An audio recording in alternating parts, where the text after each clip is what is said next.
it's only if you're leaving, baby, let me down slowly, let me down.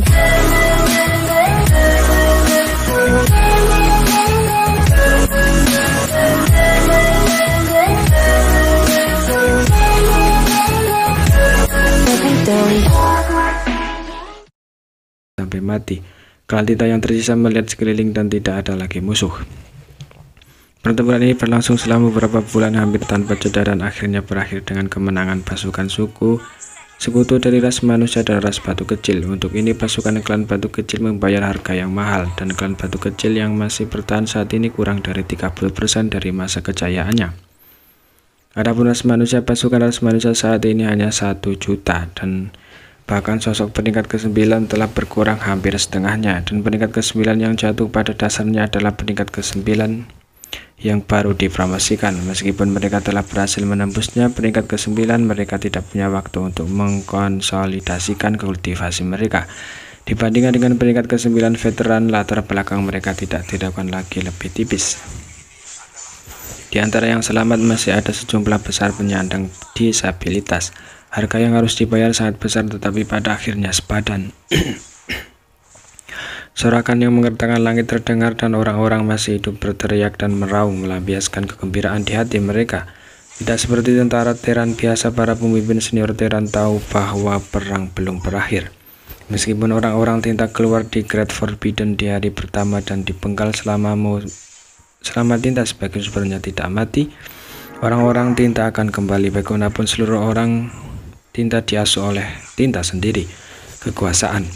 Setelah beberapa bulan pertempuran sengit, Mo tidak pernah muncul dan Yang juga tidak muncul. Dapat diperkirakan bahwa keduanya harus bertarung di kedalaman kehampaan. Kemenangan atau kekalahan mereka dalam pertempuran ini akan menentukan nasib akhir dunia ini. Tidak ada yang tahu apa yang terjadi di kedalaman kehampaan. Zhongruoqi telah bertarung melawan Tinta untuk sementara waktu. Tetapi waktu telah berlalu begitu lama, dia tidak dapat menentukan situasi di sana. Oleh karena itu, setelah perang dimenangkan, pasukan koalisi hanya membuat sedikit trim dan bergerak ke kedalaman kekosongan berharap untuk membantu Yangke. Satu-satunya kabar baik adalah Yangke harus masih hidup, karena ada gerakan pertempuran dari kedalaman kehampaan, yang berarti Yangke sekarang memiliki modal untuk melawan Tinta. Melewati tempat di mana kota terlarang besar awalnya berada, pemandangan yang saya lihat mengejutkan tentara suku.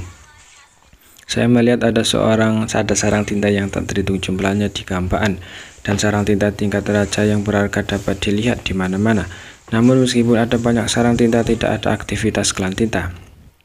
Dalam pertempuran sebelumnya, klan Tinta melemparkan semua pasukan yang dapat dikirim ke medan perang, akibatnya seluruh pasukan musnah. Sekarang sarang tinta ini hanyalah sarang kosong. Yang mewujudkan pasukan suku bukanlah sarang tinta yang tak terhitung jumlahnya, tetapi sosok besar yang tergeletak di kehampaan itu adalah dewa hitam besar. Dalam pertempuran sebelumnya, jika klan Tinta memiliki kemampuan untuk menempatkan dewa raksasa hitam ini di medan perang, kemenangan atau kekalahan sangat tidak diketahui, dan perang bahkan mungkin berakhir dengan kekalahan pasukan koalisi. Sangat disayangkan bahwa roh raksasa pewarna tinta sebenarnya adalah tiruan dari Tinta, dan Tinta perlu menuangkan sinar jiwanya sendiri ke dalam raksasa ini untuk membuat mereka bertindak. Tanpa roh Tinta, dewa raksasa hitam ini hanyalah cangkang kosong, dan bahkan jika orang Tinta ini ingin bergerak, mereka tidak dapat melakukan apapun.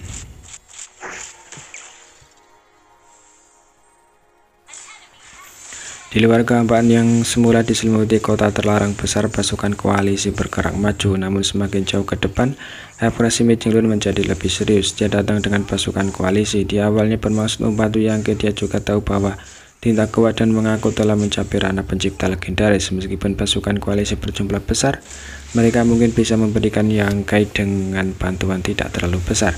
Tetapi situasi saat ini bukanlah pertanyaan tentang seberapa banyak bantuan yang dapat diberikan oleh Yangke, tetapi pertanyaan apakah pasukan koalisi dapat terus bergerak maju, karena semakin Anda bergerak maju, semakin mengerikan akibat dari pertempuran di sana. Pada saat ini akibatnya telah mengadu kekosongan dan gelombang seperti gelombang yang tak terhitung terus berlanjut dari kedalaman kehampaan, menyebabkan kehampaan terkikir dan 4 kutub terbalik. Ini belum benar-benar dekat dengan medan perang. Mi Jenglun dengan cepat menyadari bahwa intensitas pertempuran antara Yang Ke dan Tinta belum pernah terjadi sebelumnya. Pasukan koalisi takut mereka tidak dapat membantu banyak karena mereka bahkan tidak memiliki kualifikasi untuk dekat dengan medan pertempuran. Oleh karena itu, dia bertindak tegas dan membuat pasukan sekutu dari ras rakyat dan ras Kyoshi untuk memperbaiki di situ, dan hanya memimpin pembangkit tenaga listrik di atas peringkat ke-9 untuk terus bergegas menuju kedalaman kekosongan. Setelah bergerak maju untuk waktu yang lama, situasi di sisi lain medan perang akhirnya terlihat. Orang-orang dari ras peringkat ke-9 dan beberapa orang suci peringkat ke-9 bersama dengan Ahda dan Air berhenti untuk menonton tanpa mengubah tempat mereka. Dalam kekosongan di sana, Yang Ke memegang tombak cangklong dan seekor ular kecil melilit tubuh tombak. Ular roh itu adalah manifestasi dari sungai panjang, ruang, dan waktu. Dia telah menyempurnakan semua waktu dan ruang peternakan ke dalam tubuhnya. Meskipun Tinta telah merampok banyak manfaat dalam proses ini, hadiah yang dia dapatkan sudah mencapai batasnya sendiri. Jika dia dirampok oleh Tinta, itu tidak akan menyakitkan sebagian besar. Tinta mendapatkan kembali sebagian kekuatannya. Ini adalah sungai panjang, ruang, dan waktu yang melilit tombak cangklong. Ini adalah hasil dari pertempurannya dengan Tinta dan pengembaraannya di tepi kehidupan dan kematian berkali-kali. Mampu memadatkan sungai waktu dan ruang menjadi bentuk seperti itu tidak diragukan lagi, menunjukkan bahwa Yang Ke telah mampu sepenuhnya mengaktifkan kekuatan sungai, ruang, dan waktu. Keganasan dan bahaya pertempuran ini adalah sesuatu yang belum pernah dialami sebelumnya, dan sedikit keserobaan akan membunuhnya. Dan dia hampir terbunuh oleh Tinta beberapa kali setiap kali dia berada pada saat yang paling kritis. Bisa di lengan yang patah dan Tinta tebal dan darah masih memancar, namun hanya dalam waktu singkat cedera yang mengerikan ini telah sangat pulih. Saya khawatir itu tidak akan memakan waktu. Puluhan tarikan nafas, luka di lengan kanan sama dengan leher akan pulih. Hanya menyisakan luka, tidak ada lagi tinta dan darah yang akan keluar. Ketahanan raksasa seperti itu benar-benar menakutkan. Yang mengambil tombak dan kekuatan langit dan bumi yang kuat bergerak dengan tombak. Seluruh orang langsung berubah menjadi top dan mengebor luka dengan yang patah. Rasa sakit yang luar biasa langsung menyelimuti dewa raksasa hitam itu, dan itu meraung marah. Apa yang kamu lakukan? Yang Ke tidak menjawab dengan suara teredam. Dengan seluruh kekuatannya, dia dan pistol itu bersatu berubah menjadi tepi yang tak terkalahkan, memecahkan blokade kekuatan Tinta tebal dan ingin mengikuti luka dan masuk ke raksasa tinta tubuhnya. Jangan pikirkan itu. Dewa raksasa pewarna tinta itu telah menyadari apa yang akan dia hadapi. Bahkan jika itu sekuat itu, dia juga tahu apa yang akan dia dapatkan setelah Yang Ke berhasil. Tubuhnya yang besar mata dipenuhi dengan kepanikan dan kengerian. Sebelum perang dimulai, tidak pernah terpikir bahwa itu akan jatuh ke dalam situasi yang berbahaya hanya dalam waktu singkat.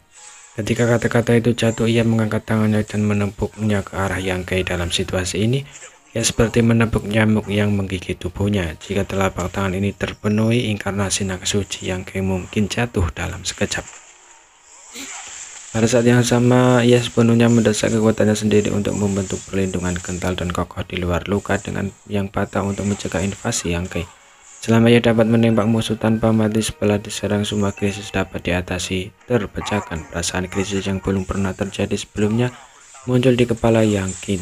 Ketika telapak tangan raksasa tinta difoto, ia dengan jelas merasakan bayangan kematian menutupi tubuh dan pikirannya. Ini adalah perasaan mati lemas total di dalam dan di luar. Tidak ada tempat di mana daging dan darah tidak gemetar. Meskipun dia telah mengalami krisis hidup dan mati berkali-kali sejauh ini dalam latihannya, dia tidak pernah sekuat saat ini. Begitu kuat sehingga dia hampir melahirkan ilusi bahwa dia telah jatuh. Pada luka lengan yang terputus, perlindungan yang dikumpulkan oleh kekuatan Mozi sangat kuat. Bahkan Yang Ke mencoba yang terbaik, tetapi tidak dapat menerobos secara instan, dan perlindungan itu tidak hanya satu lapisan, tetapi terus-menerus dan terus-menerus ditambah. Cara terbaik saat ini adalah secara